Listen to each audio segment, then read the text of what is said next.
Amen. Well, good morning, everyone. It's great to be here on this fabulous day. And we are finishing our journey through the Gospel of Mark. We've covered this whole book since Christmas. Great, isn't it? It's quite remarkable. And I realize we do have another one. So is there anyone else who would like a copy of the Gospel of Mark? Because this one is going. Last chance. Anyone? I'm not auctioning. I'm not going to charge it. Anyway. We are delighted to be able to have this wonderful gathering today. And I just want to pause for a second before I get into my sermon to say thank you to a few folks. So, particularly, the church looks great this morning. And that's mainly thanks to Belle and Di and some others who helped out. So I want to say thank you to them because that's a lot of extra work that they put in. And it looks beautiful. And I love this. So thank you to them. Yes, you should. Yes.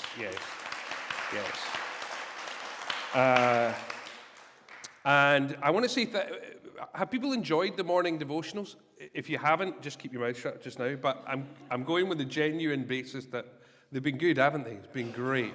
So thank you to all the people that were involved in putting those together, to Archie, to Belle, to Sam, to Joan, to Duncan, and Graham. I was just getting there. You were all way ahead of me. My face told the story of I was having a panic moment there, right? Yes, so it's been brilliant. So thank you, huge amount to folks that put that together and made the effort for that. It's been really, really helpful. And thank you to everybody who was up here telling stories earlier. Isn't it good? You know, Jesus is alive. That's a lovely thing for us to say. He is risen. He is risen indeed. That's awesome. And then people we know get up and tell us stories of how Jesus is at work in their lives. You want the best evidence for the resurrection? It's the people who stood up here this morning and said, Jesus is at work in my life like this. Isn't that good news?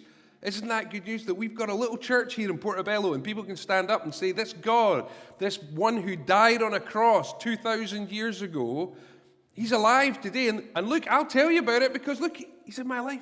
And the story's all over the room like that. So when you're having coffee later, if you're brave, you could say, how's Jesus at work in your life? And see if we can encourage one another. If you feel like Gillian does, don't worry. It's okay to say, I'm not quite sure how he's at work in my life right now, but I know he's doing something. Please don't just leave because you're terrified somebody will ask you that. Fleming Rutledge, one of my favorite authors, writes this.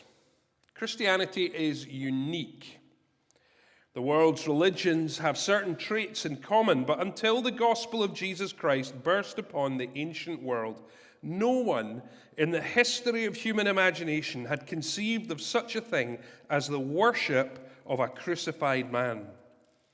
The early Christian preaching announced that the entrance of God upon the stage of history and in the person of an itinerant Jewish teacher who had been ingloriously nailed up alongside two of society's cast-off criminals to die horribly, rejected and condemned by religious and secular authorities alike, discarded onto the garbage heap of humanity, scornfully forsaken by both the elites and the common people, leaving behind only a discredited, demoralized handful of terrified disciples who had no status whatsoever in the eyes of anyone. The weirdness of this beginning for a world-transforming faith is not sufficiently acknowledged. Too often, today's Christians are lulled into thinking of their own faith as just another of the world's religions, without realizing that the central claim of Christianity is utterly irreligious at its core. That is, Christianity is the only religion that celebrates as its central idea the humiliation of its God. If that seems like a less than inspiring introduction to an Easter Sunday sermon, I want you to see, and I hope you already know, that it's at the very heart of Mark's gospel.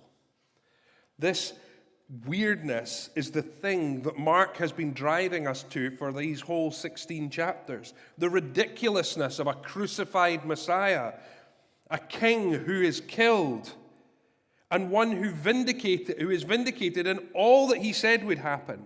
One who came back to life, who declared in his body that death will not have the last word. This is the gospel as presented by Mark, and it's the gospel. If that's the gospel, what are we going to do? And those, of course, are the two key questions we've been asking since the beginning of January. Who is this man, and what are we going to do with it? And our passage today that Emily read for us in Mark 16, 1-8, is absolutely the same as all the other texts we've looked at. Who is this man? What am I going to do about it? Mark's gospel begins out of nowhere. I don't know if you remember that. We go all the way back to the beginning of Mark's gospel. It just begins, the beginning of the good news about Jesus, the Messiah, the Son of God. And then he quotes Isaiah. And so John the Baptist appeared in the wilderness, preaching a baptism of repentance for the forgiveness of sins. It doesn't have this nice prologue, this lovely long entryway, no story of the birth of Jesus, no donkeys in a stable, no nothing like that. Just straight into this crazy man in the wilderness yelling about repentance of sins. The ending is fast and out of nowhere in the same way.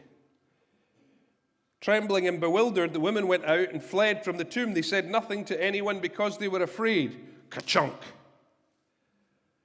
The end.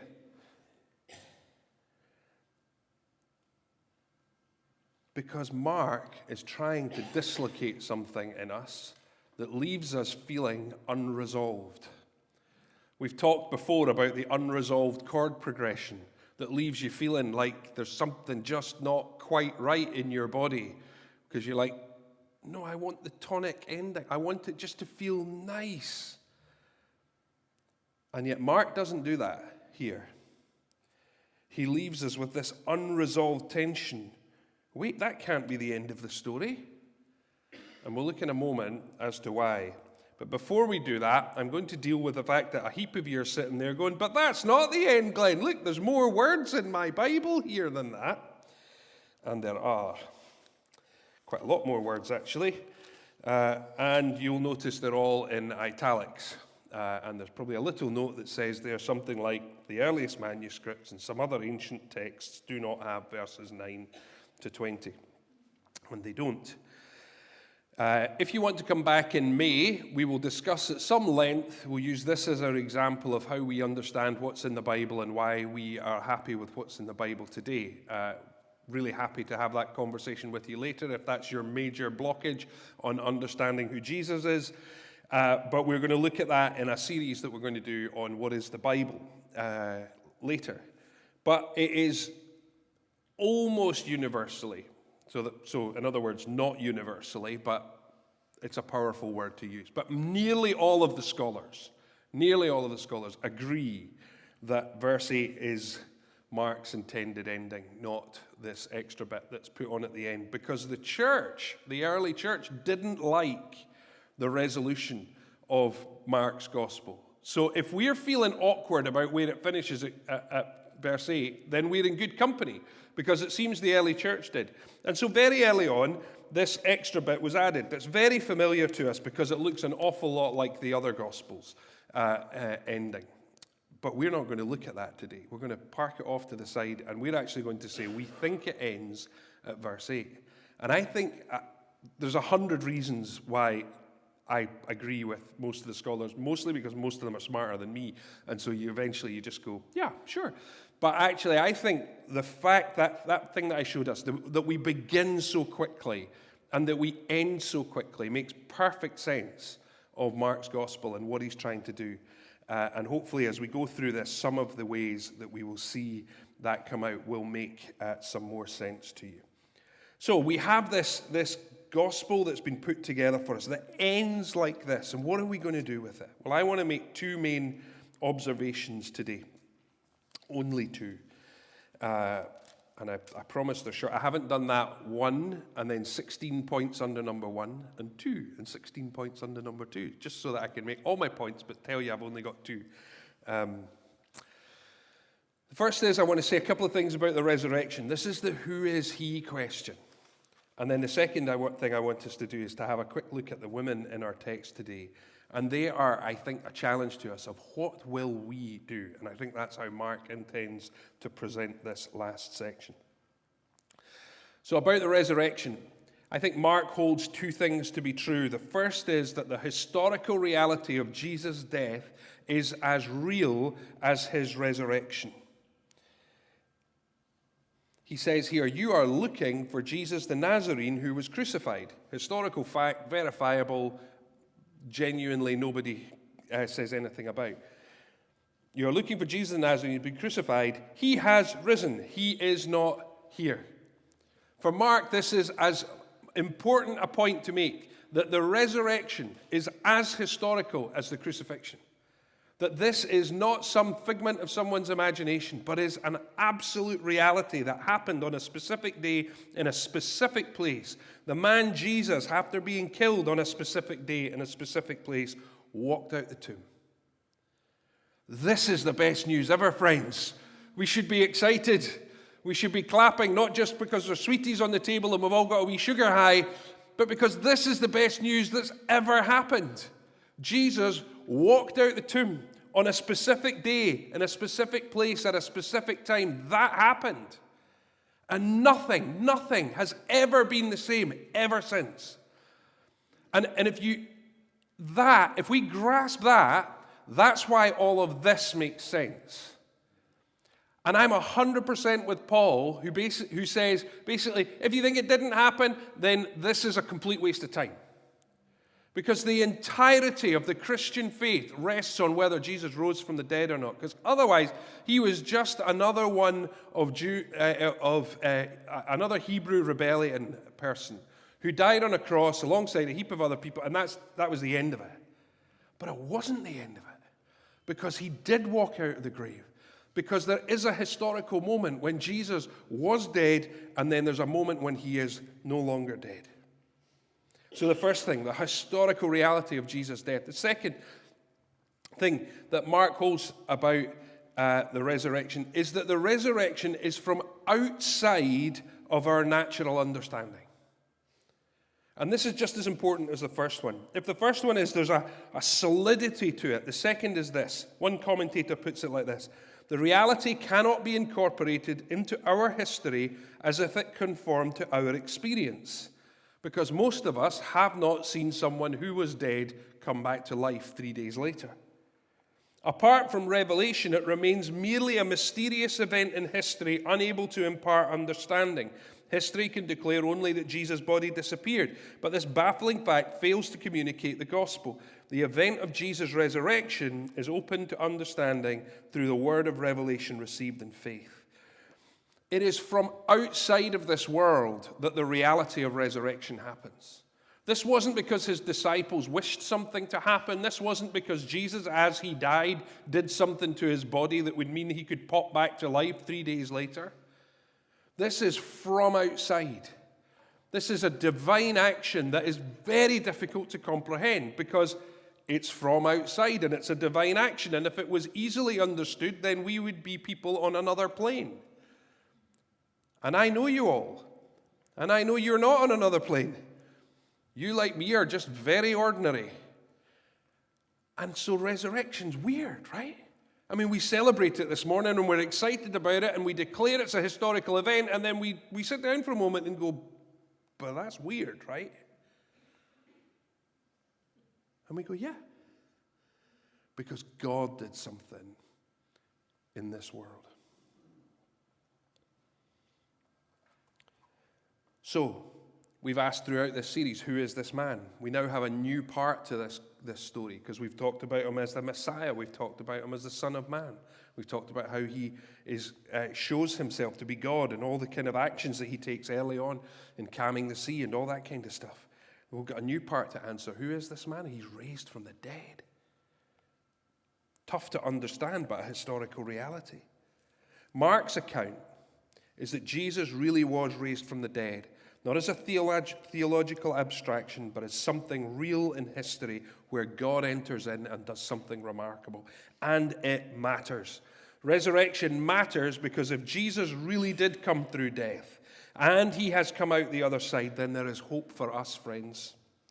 There is hope for all of our death situations that resurrection and life might actually be possible.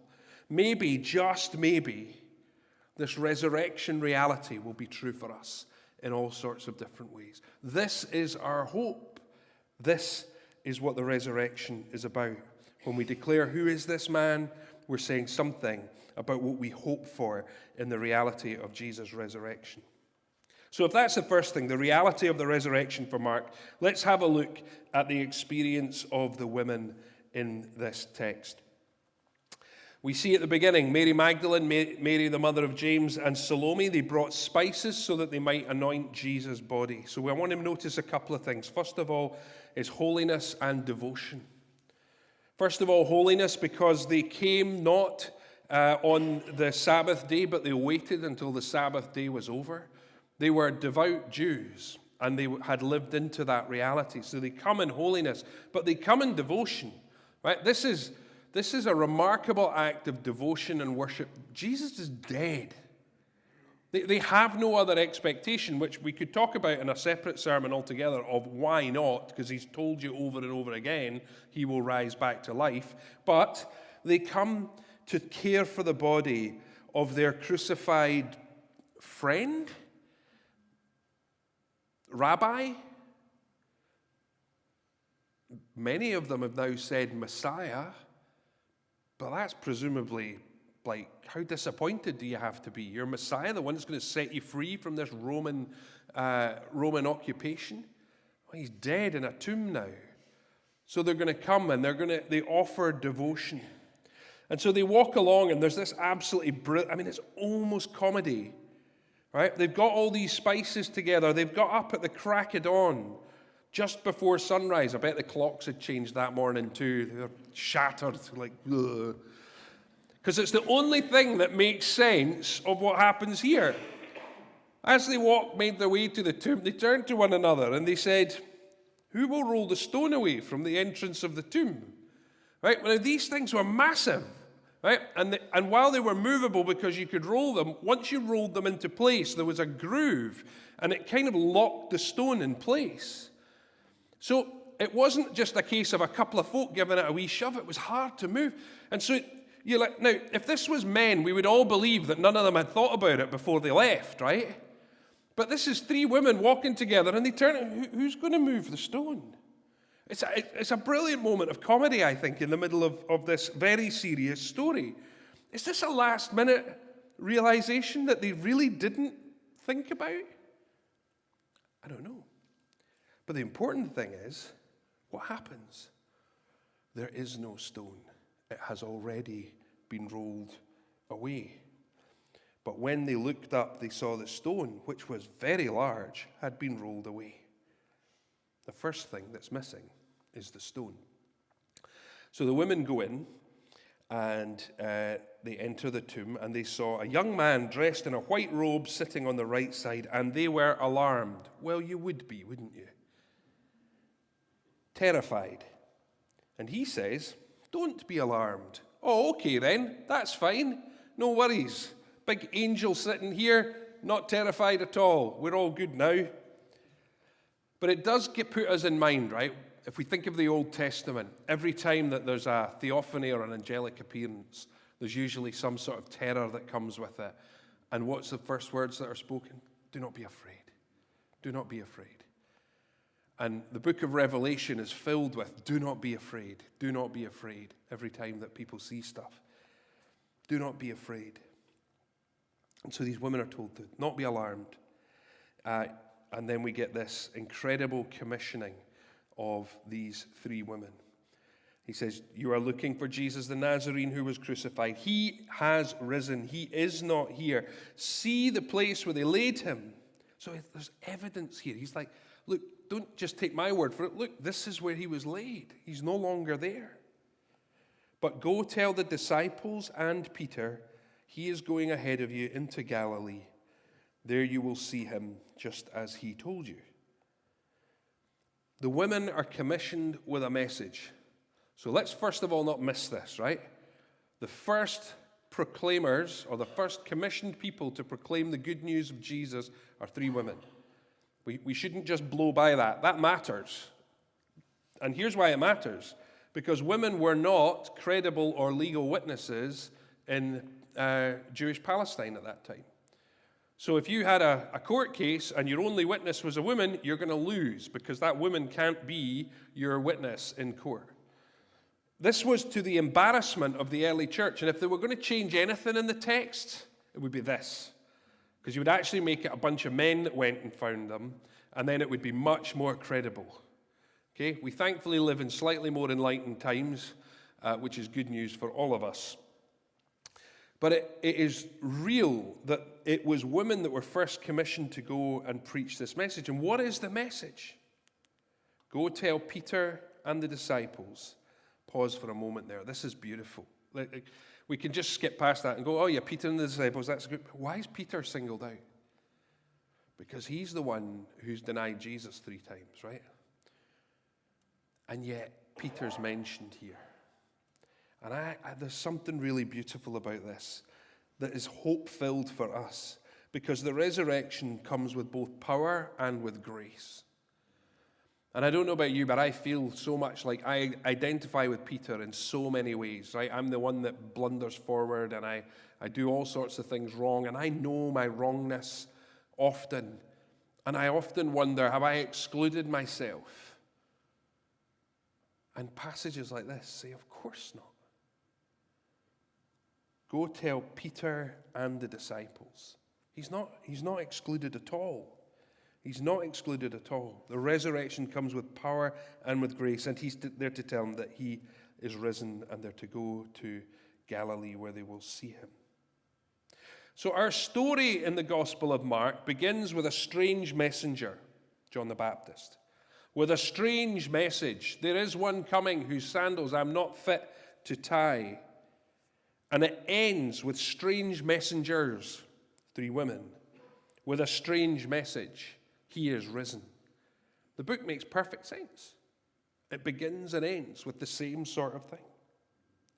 And the question for all of us is, what will we do with those messages? But before we get to that, we have to deal with this last part.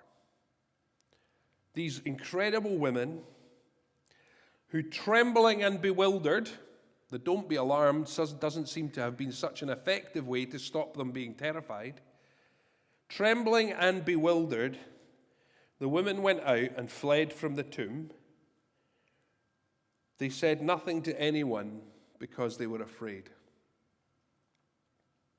What are we going to do with that? Well, Mark 9, verse 6, we're nearly done, is the Mount Transfiguration story. We get our friend Peter here again. They're up on the mountain. And Peter says to Jesus in verse 5, he says, Rabbi, it's good for us to be here. Let us put up 3 shelters, one for you, one for Moses, and one for Elijah. Right? This is Peter's idea. And then we get this little parenthetical statement. He did not know what to say. They were so frightened. You see, when God moves, when we encounter something of the divine breaking into our normal rhythm of life, it is terrifying. Gillian's call for prayer earlier, her heart's desire to be totally transformed, should be terrifying. To open ourselves to God in that way ought to be terrifying. And if we were to think through the Old Testament, it wouldn't be hard to find lots of examples of people who encountered God and were dumbstruck and terrified by what they encountered. We know this to be true through the Scriptures. We've seen it in the Gospel of Mark, and we know it in real life. So we're left with these terrified women having encountered God, and we're forced to ask what happens next. The cliffhanger. What are they going to do? Is season 2 already available on Netflix where we can find out? Well, of course, this was written to the church in Rome. They knew the rest of the story. The women clearly speak up, right? We know that. The other Gospels take the time to record that for us. But Mark is trying to pull out of us this sense of, they're terrified, they've run away. How awful. Oh. Is that a mirror before me? Remember, this is written to these Roman Christians under persecution through Nero and his people, who are struggling with whether they can cling on or whether or not it's going to be the end for them. Will they just give up on their faith, or will they cling on? And Mark's gospel all the way through has been addressing them in little ways. And I think this ending is absolutely to provoke in them to say, what would I do? If I were one of the women who went into the tomb and was terrified by this angelic creature who told me that Jesus is risen, but I have to go and tell all these people, I've been given this great commission to go and tell Peter and the disciples, not the whole nation, not thousands of people, not Judea, Jerusalem, the ends of the earth, just go and tell these 11 people. That's all he's been told to do. What will you do? What will you do? That's the question that it provokes in us. And we're left with these women going, they're terrified, and they told no one. Well, clearly they told someone, because the church grew and moved on. So, friends, what about us? He is alive. This is the good news of this morning. And listen, of all the other words we've spoken, of everything else we've said, the rest of it can go in the bucket. Those 3 words matter. He is alive. That's it. That's the whole thing. And I should maybe just stood up and said, he is alive. Thank you for coming. Enjoy your tea and coffee. Some people really did like that idea. He is alive, and that's really what matters. He is the crucified, resurrected Messiah who has taken away the sins of the world, as John the Baptist prophesied. He has defeated death, and as John told us, he will very soon baptize with the Holy Spirit. This is the message of Mark's gospel. This is the very heart of what he wants us to get at. This is who Jesus is. He leaves us with the awkward question, what will you do with it? If this really is the story, this is the reality, what in your very specific set of circumstances will you do with that story?